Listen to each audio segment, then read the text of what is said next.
está explotando con precisión justo ahora. Rick, háblame sobre la atadura maligna del racismo. Bueno, ve a Mateo 24, cuando los discípulos le preguntaron a Jesús.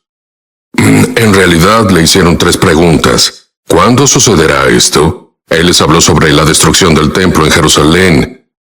Y luego dijeron, ¿y de tu presencia y del fin del mundo?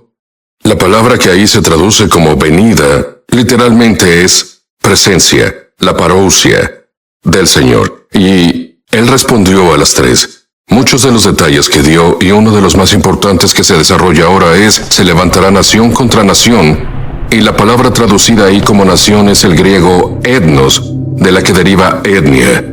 Así es. No habla de países luchando entre ellos, habla del conflicto étnico, que será una señal del fin de la era. Y creo que es lo que vemos desplegarse en nuestro tiempo.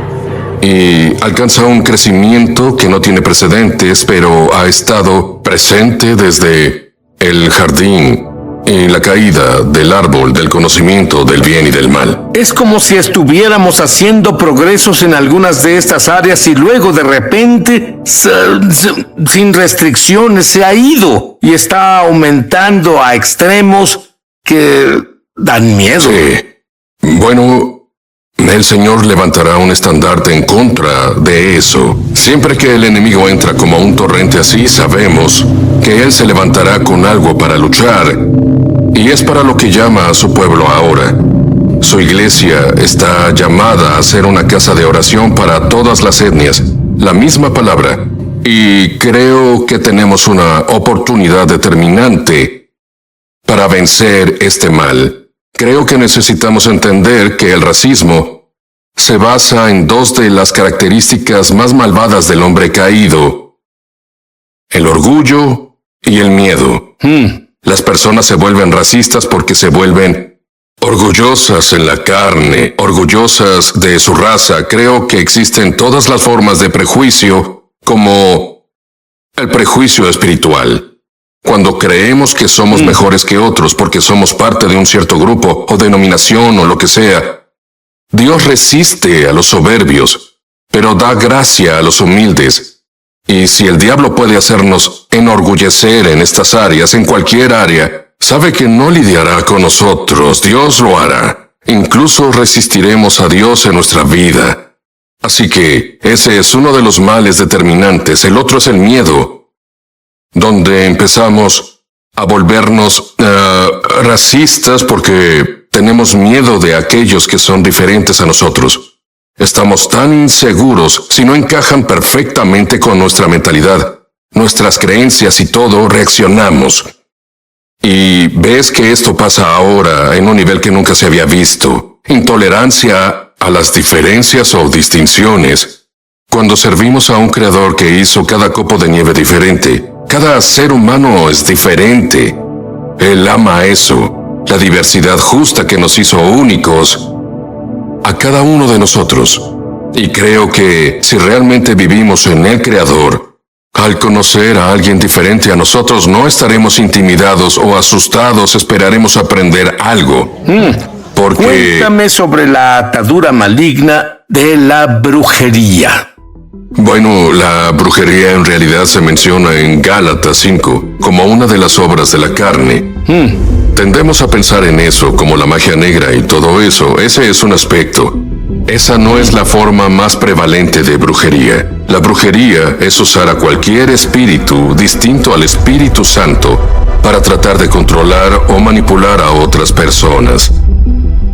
Creo que exagerar es una forma de brujería, y todos exageramos, pero el Espíritu Santo tiene más dignidad, como para exagerar las cosas, como para manipular o controlar. Ni siquiera controló a Adán y Eva en el jardín. Les dio libertad.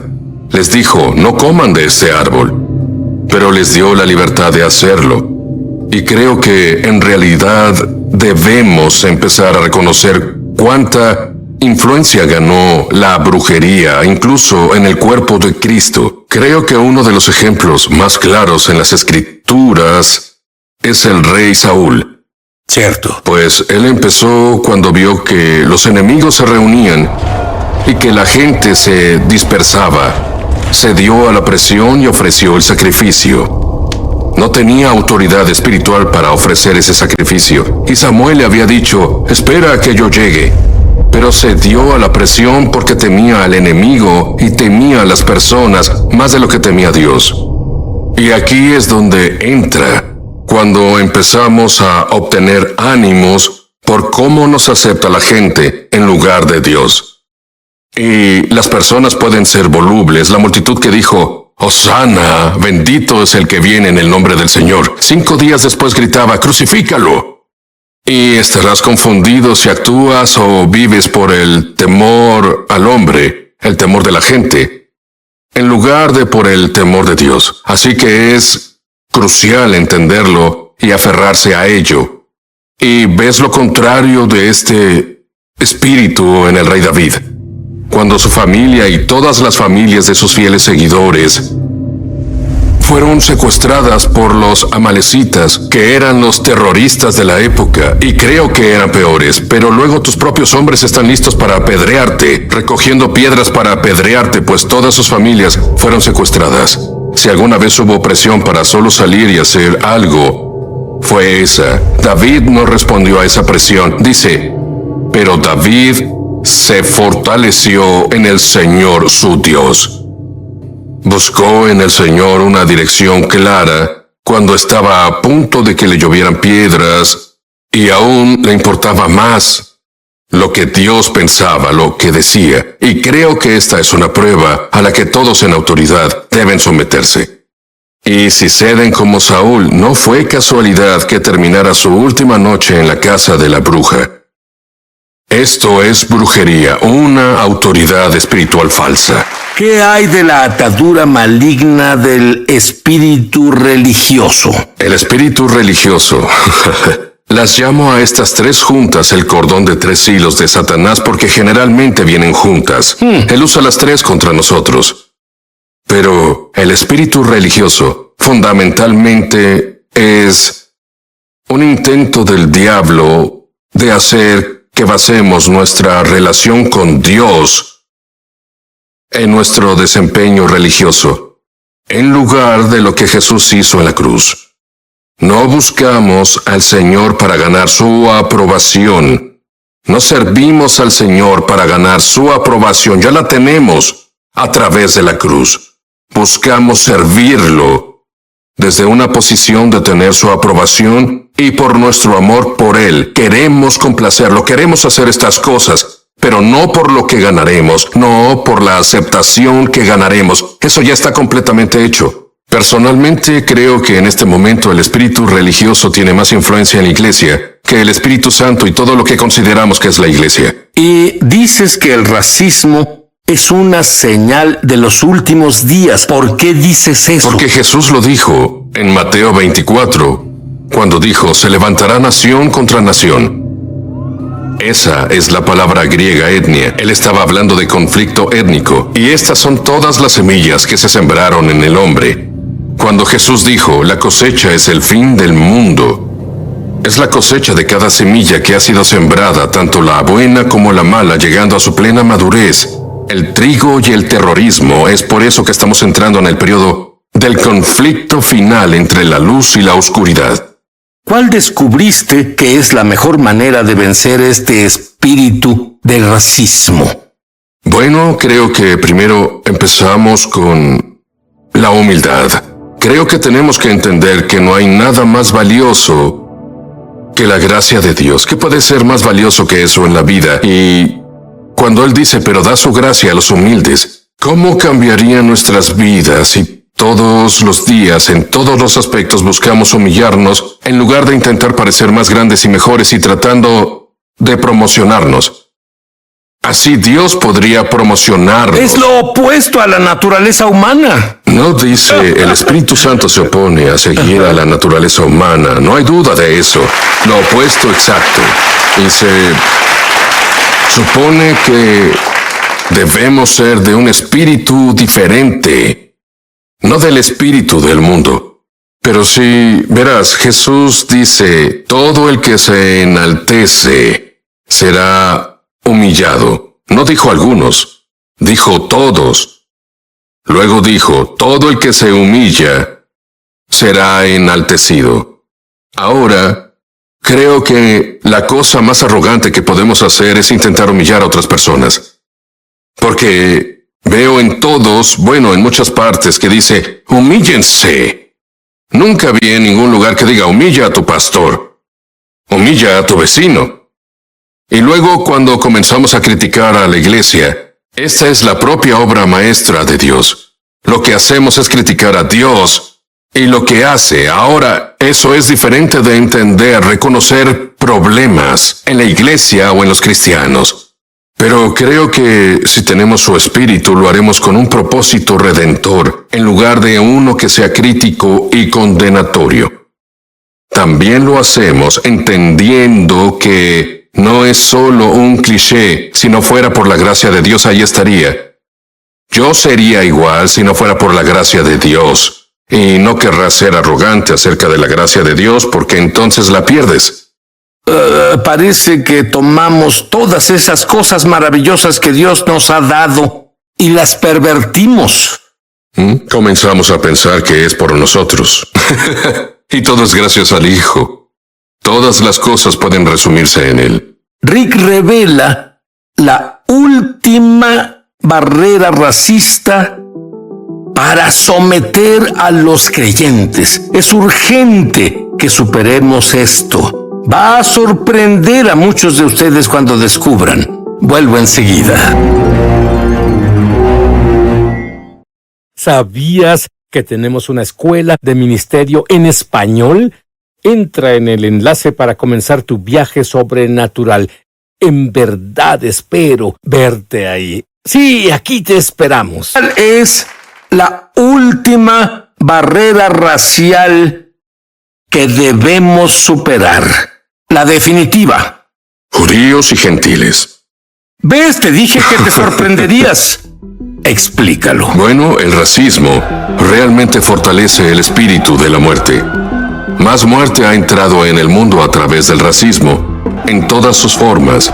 La mayoría de las guerras son en realidad guerras racistas, países, naciones contra otros, pero en realidad es conflicto étnico.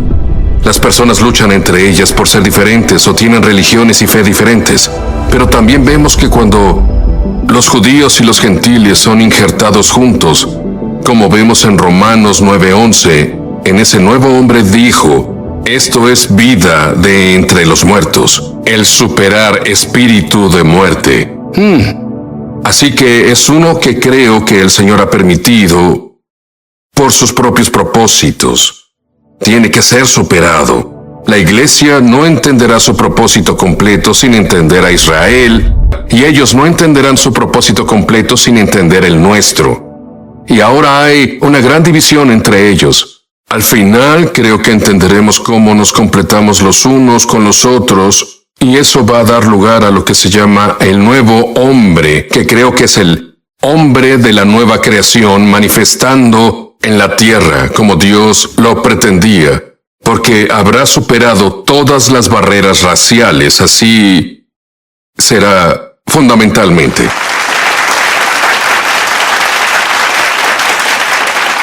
Tú dices que la iglesia gentil necesita asumir la carga de alcanzar al judío. Por supuesto. De hecho, creo que vemos... Ahora veamos a Pedro, que fue enviado a los judíos. Pablo fue enviado a los gentiles. Parece que Dios se equivocó en eso. Sí, yo habría elegido a Pablo, que estudió bajo los mejores rabinos de la época. Exacto, lo habrían respetado. Eligió a un pescador para ir a los judíos. Escogió a alguien a quien no respetarían. Y envió a aquel a quien ellos habrían respetado. A los judíos les habría respetado a los gentiles. Los gentiles odiaban a los fariseos. En serio, pero lo que hizo fue hacer que ambos dependieran totalmente del Espíritu Santo para cumplir su llamado. Nadie iba a ir a Jesús. Ninguno de los judíos iba a ir a Jesús porque les agradaba a Pedro. Tenían que ver algo mucho más grande en Pedro, operando en Pedro, que pudieran pasar por alto. Y lo mismo con Pablo. Pablo incluso le dijo a los Gálatas: mi cuerpo era prueba para ustedes, pero vieron más allá y me recibieron como un ángel de Dios. Así que no eran... Él entendió que su carne era una prueba para aquellos a quienes querían alcanzar. Debía tener al Espíritu Santo, la gracia de Dios. Y creo que hay algo que veremos, y sé que algunos... He estado en muchos movimientos y congregaciones mesiánicas, y le pregunté a un par de los más grandes: levanten la mano, ¿cuántos son judíos aquí que fueron alcanzados por otro judío? Y casi nadie.